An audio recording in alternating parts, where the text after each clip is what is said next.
मार्गशीर्ष मास की संकट चतुर्थी की व्रत कथा जानिए। इस दिन कौन से गणेश की पूजा की जाती है। माता पार्वती ने भगवान शिव से पूछा, हे प्रभु, आघान कृष्ण चतुर्थी संकटा कहलाती है। इस दिन किस गणेश की पूजा किस रीति से करनी चाहिए। फिर भगवान शिव ने उत्तर दिया, हे हिमालय नंदिनी, आघान में पूर्ववर्त रीति से गजानन नामक गणेश की पूजा करनी चाहिए।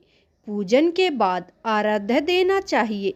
दिन भर व्रत रखकर पूजन के बाद ब्राह्मण को भोजन कराए।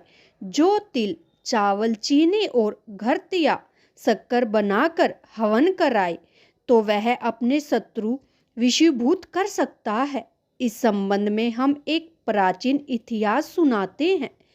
फिर भगवान शिव कहते हैं, हे पार्वती, प्राचीन काल में त्रेता युग में दशरथ नामक का एक प्रतापी राजा थे। वे राजा अखेट प्रिय थे। एक बार अनजाने में ही उन्होंने एक श्रवण कुमार नामक ब्राह्मण का आखेट से वध कर दिया। उस ब्राह्मण के अंधे माता पिता ने राजा को श्राप दिया कि जिस प्रकार हम लोग पुत्र शोक से मर रहे हैं, उसी भांति तुम्हारा भी पुत्र शोक से ही मरण होगा। इससे राजा को बहुत चिंता हुई। उन्होंने पुत्रिष्ट यज्ञ कराया। फलस्वरूप जगदीश्वर ने राम रूप में अवतार लिया। भगवती लक्ष्मी जानकी के रूप में अवतरित हुई। फिर भगवान शिव कहते हैं, हे पार्वती, पिता की आज्ञा पाकर भगवान राम सीता और लक्ष्मण सहित वन में गए, जहां उन्होंने खरदूषण आदि अनेक राक्षस व राक्षसियों का वध किया। इससे क्रोध होकर रावण ने सीता जी का अपहरण कर लिया। सीता जी की खोज में भगवान राम ने पंचवटी का त्याग कर दिया और ऋषिमुख पर्वत पर पहुंचकर सुग्रीव के साथ मित्रता की। तत्पश्चात माता सीता जी की खोज में हनुमान आदि वानर तत्पर हुए। ढूंढते ढूंढते वानरों ने गिद्धराज संपाति को देखा। इन वानरों को देखकर संपाति ने पूछा कि कौन हो, इस वन में कैसे आए हो, तुम्हें किसने भेजा है, यहाँ पर तुम्हारा आना किस प्रकार हुआ है।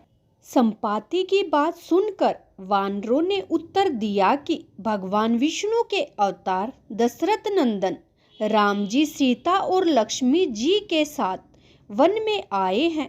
वहां पर उनकी पत्नी सीता जी का अपहरण कर लिया गया है।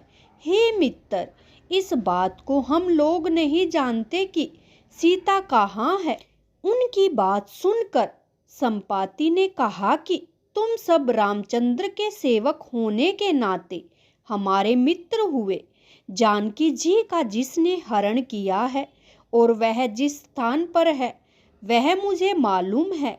सीता जी के लिए मेरा छोटा भाई जटायु अपने प्राण गंवा चुका है।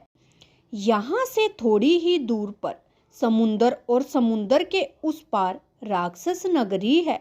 वहाँ अशोक के पेड़ के नीचे सीता जी बैठी हुई है। रावण द्वारा अपराहित सीता जी अभी मुझे दिखाई दे रही है।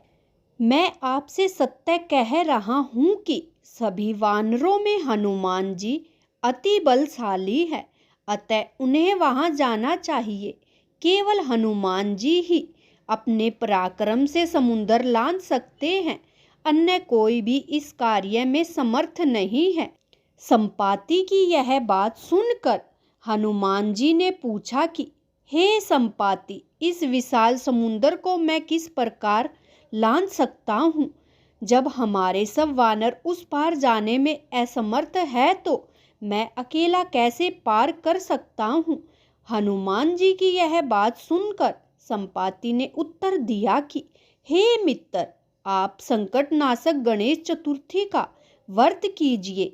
इस व्रत के प्रभाव से आप समुंदर को क्षण भर में पार कर लेंगे। फिर आगे भगवान शिव कहते हैं, हे पार्वती, संपाति के आदेश से संकट चतुर्थी के उत्तम व्रत को हनुमान जी ने किया है। हे देवी, इसके प्रभाव से हनुमान जी क्षण भर में समुद्र को लांद गए। इस लोक में उसके सम्मान सुखदायक कोई दूसरा व्रत नहीं है। फिर भगवान शिव माता पार्वती से कहते हैं कि हे पार्वती, प्रभु श्री कृष्ण ने भी महाराज युधिष्ठिर से इस व्रत के बारे में कहा था और उनसे कहा कि आप भी इस व्रत को कीजिए। इस व्रत के प्रभाव से आप क्षण भर में अपने शत्रुओं को जीतकर संपूर्ण राज्य के अधिकारी बनोगे।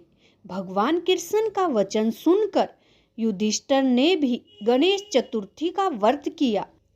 इस व्रत के प्रभाव से वे अपने शत्रुओं को जीतकर राज्य के अधिकारी बने। हे पार्वती, इस गणेश संकटी चतुर्थी के व्रत को जो करेगा उसे मनवांछित फल मिलेगा तथा उसके घर में धन धान्य व पुत्र पौत्रों से परिपूर्ण रहेगा। फिर आगे भगवान शिव कहते हैं, हे पार्वती, इस व्रत की पूजन विधि मैं तुम्हें बताता हूँ। प्रातःकाल उठकर नित्य कर्म से निवृत्त हो, शुद्ध होकर स्वच्छ वस्त्र धारण कर ले। फिर गणेश जी का पूजन धूप दीप नवेद अक्षत फूल से करे।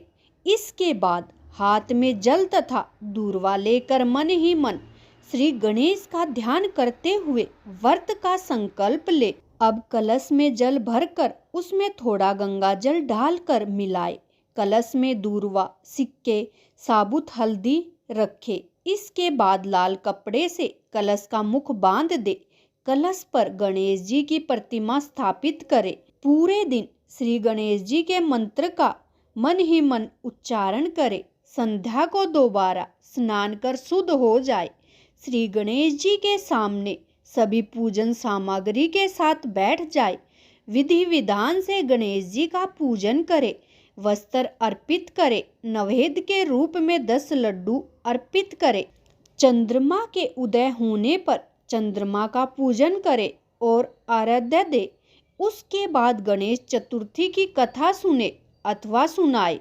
जो चावल चीनी तिल व घी से हवन करे।